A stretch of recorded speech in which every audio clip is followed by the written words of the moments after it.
2 లక్షల రుణమాఫీ విజయవంతం చేశామని కాంగ్రెస్ పార్టీ నేతలు, అలాగే ఇప్పటి వరకు 40% మంది కూడా రుణమాఫీ జరగలేదని బీఆర్ఎస్ నేతలు. మొత్తానికి ఇటు బీఆర్ఎస్ కాంగ్రెస్ మధ్యలో నిజంగా రైతులకి రుణమాఫీ జరిగిందా? సో ఎంతమంది రైతులకి రుణమాఫీ జరిగింది? బీఆర్ఎస్ హయాంలో ఏ విధంగా రుణమాఫీ జరిగింది? ఇప్పుడు కాంగ్రెస్ హయాంలో ఈ 8 నెలల్లో నిజంగా ఎంతమందికి రుణమాఫీ జరిగింది, ఎన్ని వేల కోట్లతోటి రుణమాఫీ జరిగింది అనేది ఎవరికి వాళ్ళు సెల్ఫ్ డబ్బా కొట్టుకుంటున్నారు.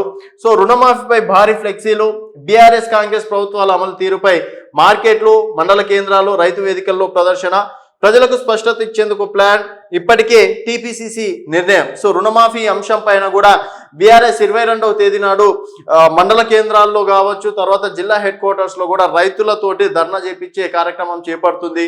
బట్ రుణమాఫీ మేము విజయవంతం చేశామని చెప్పేసి దానికి సంబంధించి రైతు వేదికల దగ్గర కావచ్చు, రైతుల దగ్గర కూడా భారీ అంటే సెలబ్రేషన్స్ కి కూడా కాంగ్రెస్ పార్టీ ప్లాన్ చేస్తుంది. సో మొత్తానికి రుణమాఫీ అంశంలో బీఆర్ఎస్ నిర్కాటంలో పెట్టేందుకు కాంగ్రెస్ సరికొత్త వ్యూహాన్ని ఎంచుకున్నది. గత కొన్ని రోజుల నుంచి రుణమాఫీ అంశంలో బీఆర్ఎస్ కాంగ్రెస్ లీడర్ల మధ్య విమర్శలు, కౌంటర్లు కొనసాగుతున్నాయి. ఇరు పార్టీలకు చెందిన నేతలు ప్రెస్ మీట్లు, మీటింగ్లు, సోషల్ మీడియాలో పరస్పర విమర్శలు చేసుకుంటున్నారు. దీంతో ప్రజలకు ఒక స్పష్టత ఇవ్వాలని టీపీసీసీ కీలక నిర్ణయం తీసుకుంది. బీఆర్ఎస్ కాంగ్రెస్ పార్టీల ఆధ్వర్యంలో జరిగిన రుణమాఫీ వివరాలను స్పష్టంగా ప్రజల ముందు పెట్టనున్నారు. 8 కాలమ్స్లో 2 ప్రభుత్వాల హయాంలో జరిగిన స్కీమ్ అమలు తీరును వివరించనున్నారు. మార్కెట్లు, మండల కేంద్రాలు, రైతు వేదికల్లో ప్రదర్శించనున్నారు. జిల్లా కేంద్రంలోని వివిధ కూడళ్ల వద్ద భారీ స్థాయిలో ఫ్లెక్సీల ఏర్పాటుకు ప్రణాళిక తయారు చేస్తున్నారు. టీపీసీసీ ఇప్పటికే నిర్ణయం తీసుకోగా అన్ని జిల్లాల డీసీసీలకి ఆదేశాలు జారీ చేసింది. సో కాంగ్రెస్ పార్టీ వచ్చినటువంటి 9 నెలల్లో రుణమాఫీ ఎంతవరకు జరిగింది అనేది ఒకసారి చూద్దాం. ఈ ఏడాది జూలై 15న రుణమాఫీ జీవో రిలీజ్ చేసిన కాంగ్రెస్ సర్కార్ ఏకకాలంలో 2 లక్షల వరకు రుణమాఫీని అమలు చేసింది. 17,933 కోట్లతోటి దాదాపుగా 22,37,848 లబ్ధిదారులకి రుణమాఫీ జరిగిందని ప్రభుత్వం వెల్లడించింది. సో 17,000 కోట్లతోటి రుణమాఫీ చేశామని చెప్పేసి కాంగ్రెస్ నేతలు దాదాపు 22 లక్షల మంది లబ్ధిదారులకి రుణమాఫీ జరిగిందని ప్రభుత్వం వెల్లడించింది.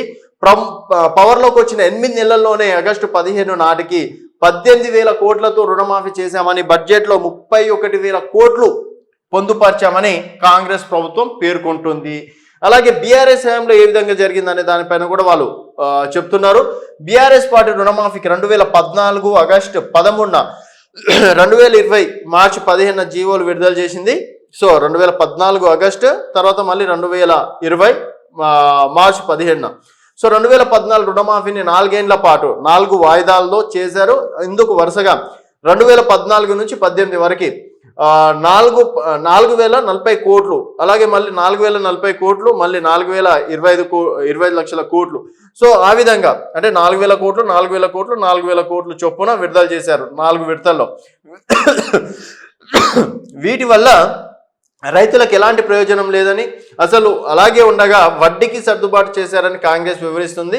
2018లో రుణమాఫీని 3 ఏళ్ల పాటు కొనసాగించారు. 2014లో కేవలం వడ్డీ మాఫీ జరగగా 2018లో అసలు కంటే వడ్డీకి సర్దుబాటు ఎక్కువగా జరిగిందని కాంగ్రెస్ ప్రచారం చేయనుంది.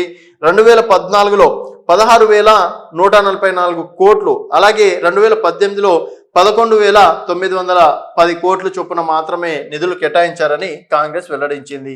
సో మొత్తానికి 2014 నుంచి 2023 వరకు బీఆర్ఎస్ పెద్దగా రుణమాఫీ చేయలేదు. 4 విడతల్లో చేయడం వల్ల అవి వడ్డీలు కట్టడానికి రైతుల దగ్గర సరిపోయింది. కొత్తగా 1 రూపాయి కూడా విడుదల చేయలేదని కాంగ్రెస్ నేతలు అంటున్నారు. మరి వీళ్ళేమో దాదాపుగా 31,000 కోట్లు అవసరం అని చెప్పేసి గతంలో రేవంత్ రెడ్డి గారు అన్నారు.